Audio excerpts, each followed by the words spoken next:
राधे राधे दोस्तों। मैं Anita Verma, born in 1973।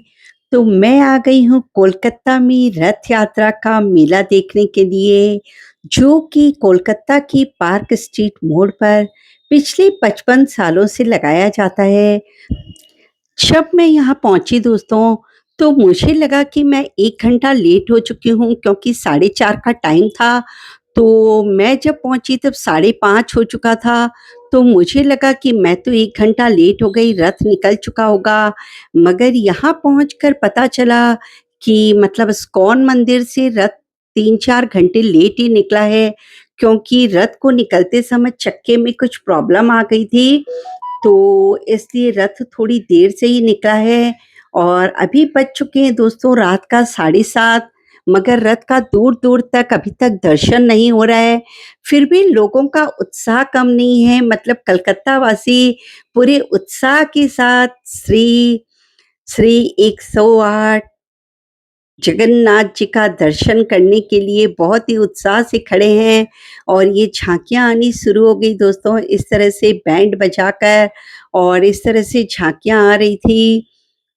और आप देखते हैं महाप्रभु के दर्शन करने के लिए कोलकाता वासियों में उत्साह की कोई कमी नहीं है। रात के 8 बजने जा रहे हैं, अभी भी मतलब महाप्रभु का रथ दूर-दूर तक दिखाई नहीं दे रहा है। इस्कॉन का ये एक ट्रक आया जिसमें हरे रामा हरे कृष्णा बोलते हुए इस्कॉन के ये सभी लोग थे जो लोगों का उत्साह बढ़ा रहे थे। और उनके पीछे-पीछे ये जो जुलूस चल रही थी, इनमें भी बहुत अच्छा उत्साह था। मतलब इनको देख के लग नहीं रहा था कि ये 5-5 घंटा तक वेट करके और यहाँ तक पहुँचे हैं। मतलब यहाँ सर ही थोड़ी बगल में जाते ही मैदान है, ग्राउंड है बहुत बड़ा सारा, वहाँ पर ही रथ रुकेगा। बच्चों में कहिए, चाहे बड़ों में कहिए, सब में उत्साह मतलब एक समान था। कोई भी इस तरह नहीं लग रहा था कि 4-5 घंटा लेट हो जाने की वजह से और उनका उत्साह कम हो गया है। और कलकत्ता वासियों ने भी ठान लिया था कि महाप्रभु के दर्शन करके ही जाएँगे। मतलब रात की अभी आप देख सकते हैं 9 बजने जा रही है और सब लोग इतनी मस्ती के साथ झूमते, नाचते, गाते और ग्राउंड की तरफ बढ़ रहे हैं। और ये महाप्रभु का अब रथ आने वाला है, इसलिए उनकी नज़र उतारी जा रही दोस्तों कलकत्ता वासियों के द्वारा। आप देख सकते हैं हमारे कलकत्ता में इस तरह से नज़र उतारी जाती है धुनी देकर। तो ये नज़ारा देखने में बहुत ही सुंदर लग रहा था। और जो मतलब ये जो लड़कियाँ नृत्य कर रही थी, हरे रामा हरे कृष्णा बोलते हुए, वो तो मतलब और ही गज़ब लग रहा था कि भाई 5 घंटा लेट होने के बाद भी कलकत्ता में इतनी मस्ती लगी हुई है और सब लोग ऐसे इंतज़ार कर रहे थे कि नहीं जाएँगे तो देख कर ही जाएँगे, बिना देखे तो नहीं जाना है रथ को। और फाइनली फिर सबको लगने लगा कि नहीं अब तो रथ आ ही जाएगा, 9:15 के करीब हो चुके हैं। और मतलब इस्कॉन के जो लोग आ रहे थे वो भी बोल रहे थे कि नहीं अब रथ पीछे से आ रहा है, चक्के-वक्के सब ठीक हैं। और बगल के ही ग्राउंड में रथ को रहना था 5 जो भी 6 दिन 7 दिन जो महाप्रभु रहते हैं, तो यहीं पार्क स्ट्रीट के ग्राउंड में ही वो रहते हैं। तो फाइनली सामने से आता हुआ दिखा बलभद्र जी का रथ, जिसको देखकर भीड़ उमड़ पड़ी उनके रथ पर रस्सी टाँगने के लिए।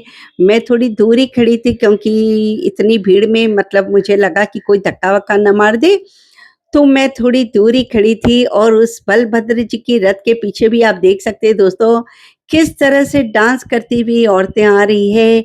और अब आया सुभद्रा माता जी का रथ, जिसको भी लोगों ने बहुत उत्साह के साथ ताना। और हरे रामा हरे कृष्णा का तो जयकारा पूरे समय ही चल रहा था। सुभद्रा जी की सुंदर दर्शन और फाइनली महाप्रभु का रथ आ गया और सब में उत्साह भर गया। और मैंने भी कैमरा किया और महाप्रभु की रस्सी को टानने के लिए दौड़ी आगे की तरफ। और जब महाप्रभु का रथ चला गया तो वापस से मैंने कैमरा किया ऑन।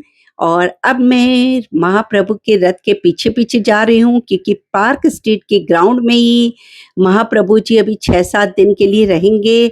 सभी लोग उनके रथ का जो चक्का था उस पर उनको प्रणाम कर रहे हैं, अपनी मस्तक पर लगा रहे हैं उसे। और रथ जो है वो ग्राउंड के अंदर जा रहा है दोस्तों, आप देख सकते हैं। ग्राउंड के अंदर जब रथ चला गया तो फिर मैं भी बैक हो गई क्योंकि भीड़ बहुत थी और आप देख सकते हैं कि कोलकाता पुलिस की व्यवस्था कितनी अच्छी है कि मतलब अभी 5 मिनट भी नहीं हुए रथ को गए हुए अभी अंदर पूरी तरह से सेट भी नहीं हुआ है और यहाँ पर आप देख सकते हैं सुरक्षा कवच लगा दिया गया है और ये है पार्क स्ट्रीट मोड़ दोस्तों। सभी लोग अपने घर की तरफ वापस जा रहे हैं, मैं भी अपने घर की तरफ वापस जा रही हूँ क्योंकि रात के बज चुके हैं 10 सवा 10 हो रहे हैं, तो घर पहुँचते-पहुँचते मुझे 11 बज जाएगी और मुझे जल्दी से बस मिल गई थी, तो मैं भी अपने घर के लिए रवाना हो गई और पहुँच गई हूँ फाइनली अपने घर के पास। आपको वीडियो कैसा लगा दोस्तों मुझे कमेंट बॉक्स में ज़रूर बताइएगा। अभी तक अगर आपने मेरे चैनल को सब्सक्राइब नहीं किया है तो प्लीज़ इसे सब्सक्राइब कर दीजिएगा क्योंकि मैं इस तरह की वीडियोस बनाती रहती हूँ और लाइक के बटन को ज़रूर दबा दीजिएगा। Thanks for watching.